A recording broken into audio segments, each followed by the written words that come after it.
దేవునికి స్తోత్రం.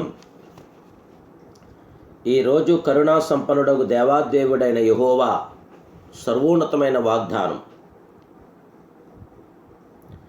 మీరు విశ్వాసము ద్వారా కృపచేతనే రక్షించబడి ఉన్నారు. ఎఫెసీయులకు రాసిన పత్రిక 2:8. ప్రియా కరుణా సంపన్నుడగు దేవదేవుని బిడ్డలారా, ప్రభువైన యేసుక్రీస్తు ఘనమైన నామములో మీ అందరికీ నా హృదయపూర్వకమైన శుభాభివందనాలు ఈ ఉదయకాల సమయంలో తెలియపరుస్తున్నాను. సర్వాధికారైన దేవుని బిడ్డలారా, మీరంతా బాగున్నారు కదూ? మన ప్రియ ప్రభు సర్వశక్తిమంతుడు, సర్వోన్నతుడు, కరుణా సంపన్నుడగు దేవుడైన ఎన్ని తీరులైన కొలిచినా ఆయన రుణాన్ని మనం తీర్చలేం.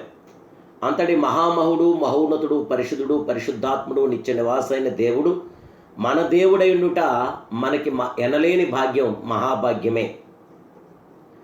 ప్రియమైన దేవుని బిడ్డలారా, దేవుని ద్వారానే మనకి రక్షణ సాధ్యం. ఆయన కృప ద్వారానే రక్షణ సాధ్యమని దేవుడి పేరట తెలియపరుస్తున్నాను. అపోస్తులైన పౌలు ఎఫెసీలో ఉన్న పరిశుద్ధులకు నేడు రక్షణ కొరకు ఎదురు చూచు మనకు శుభమని చెప్పి రాయినది. అయినను దేవుడు కరుణా సంపన్నుడై ఉండి మనము మన అపరాధముల చేతను సచ్చిన వారమై ఉన్నప్పుడు మన ఎడల చూపిన తన మహాప్రేమ చేత మనలను క్రీస్తుతో కూడా బ్రతికించెను. కృపచేత మీరు రక్షించబడి ఉన్నారు అని ప్రకటించాను. మనము నీతిమంతులుగా నుండుట కేవలము దేవుని కృప. పౌలు గారు రామా సంఘమునకు రాస్తూ, కాబట్టి నమ్మువారు ఆయన కృపచేతనే క్రీస్తు యేసునందలి విమోచనము ద్వారా ఉచితముగా నీతిమంతులని తీర్చబడుచున్నారు అని తెలిపారు.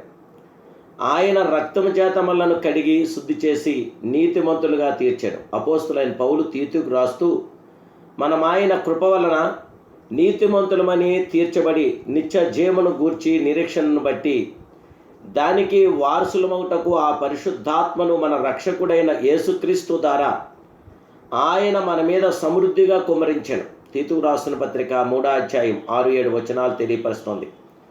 ప్రియమైనటువంటి దేవాదేవుని బిడ్డలారా, ప్రియ సహోదరి సహోదరుడా, నీవు నిత్య జీవమునకు వారసుడు కావాలని పరిశుద్ధాత్మ చేత నింపబడి ఉండాలని గ్రహించవల్లి. పరిశుద్ధాత్మ లేనివాడు నావాడు కాడని దేవుని వాక్కు స్పష్టంగా మనకు తెలియపరుస్తోంది. విశ్వాసము, నీతి ఉన్నప్పటికీ దేవుని ఆత్మ కలిగి ఉండకపోతే మనం ఆయనను చేరలేమనే సత్యం మనం గ్రహించి తీరాలి. దేవుని విస్తారమైన కృప ద్వారా ఆయన ఆత్మను మనము పొందగలము. కనుక మొదటిగా దేవుని కృపకు పాత్రలు కావాలని విషయం మీరు గ్రహించండి.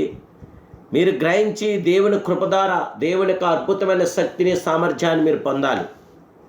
కృప ద్వారానే మనకి జయము విజయము కలుగుతుంది. ఆయన శాశ్వతమైన కృప నేడు మనతో ఉండటానికి ఇప్పుడే ఆ సర్వాధికారైన దేవుణ్ణి మీరు మనసిప్పి మీరు ప్రార్థించండి. దేవుని బిడ్డలారా, నీకు ఎన్ని సమస్యలున్నా నీ సమస్యలన్నిటికీ పరిష్కారం దేవుడు తప్పకుండా ఇవ్వగల గొప్ప దేవుడే. కొన్నిసార్లు దేవుడు నిన్ను సమస్యలకు అప్పగిస్తాడు. ఆ సమస్యల ద్వారా నువ్వు నలిగిపోతూ కుంగిపోవాలని కాదు, కానీ ఆ సమస్యల ద్వారా నీకు పాఠాలు నేర్పించాలని, నిన్ను ఆయనకు మరింత దగ్గరగా చేసుకోవాలని. కాబట్టి సమస్యలు ఆనందంగా స్వీకరించు. దేవుని కృప కొరకు కనిపెట్టు. ఇప్పుడే జీవాధిపతి అయిన దేవదేవుని మనసిప్పి ప్రార్థించడం మొదలుపెట్టు. నీ ప్రార్థనకి తగిన ప్రతిఫలం ప్రభు ఇప్పుడే ఇవ్వగల దేవుడు. లోకంలో మనుషుల ప్రేమ పరిస్థితిని బట్టి మారిపోతుంది. దేవుని ప్రేమ పరిస్థితులనే మారుస్తుంది. కనుక ఆ జీవాధిపతి అయిన దేవుడికి ఇప్పుడే నీ హృదయపూర్వకంగా ఆలోచనలెత్తి తలంపులెత్తి ప్రార్థించు. ప్రార్థనలో ఏకీభించండి. మా పరిశుద్ధుడును, మహోన్నతుడు, సర్వోన్నతుడైన మా ప్రియ కల్వరి కరుణా సంపన్నుడు అయిన ప్రియ దేవానికి స్తోత్రాలు. నీ కుమారుడైన యేసు నామములో నాయన అల్పులము, బలహీనలము, తక్కువ వారమే. మీ కృపలేనిదే ఒక్క క్షణము కూడా మేము బ్రతికేది లేదు. దయచేసి మా అందరిలా మీ కృప, మీ కనికరం, మీ ఆదరణ, మీ సంరక్షణ దయచేసి మమ్మల్ని ఆశీర్వదించి దీవించండి. గొప్ప దేవుడా, ప్రియ శక్తిమంతుడా, సమాధానకర్త ఒక దేవానికి స్తోత్రాలు. నీ కుమారుడైన యేసుక్రీస్తు ప్రభువారి ద్వారా విశ్వాసం ద్వారా కృపచేతనే రక్షించబడి ఉన్నాం గనక దయచేసి ఇప్పుడు మీ కృప, మీ కాపుదల, మీ కనికరం, మీ ఆదరణ, సంరక్షణ అనుగ్రహించి మీ ఆయుధారుగులు ప్రసాదించి దేవా మీ బిడ్డలమైన మాకు జయ విజయాలు దయచేసి మమ్మల్ని చేయిపట్టి నడిపించి మా ఎండల మీ కృపను అనుగ్రహించమని యేసుక్రీస్తు ప్రభువారి సర్వోన్నత నామములో ప్రార్థిస్తున్నాను పరమ తండ్రి, ఆమేన్. ప్రియ జీవాధిపతి అయిన దేవదేవుని బిడ్డలారా, మీ ప్రత్యేక ప్రార్థన అవసరం ఉంటే మీరు వాట్సాప్ ద్వారా మీరు మెసేజ్ చేయండి. తప్పకుండా మీ కొరకు ప్రార్థిస్తాను. మీ అవసరాలు దేవుడు తీరుస్తాడు. మీకు జయమిస్తున్నాడు, విజయమిస్తున్నాడు, సమాధానమిస్తున్నాడు. ఆ దేవదేవునికి శాశ్వత కృప నేడు మీతో నిల్చుండుగాక. God bless you.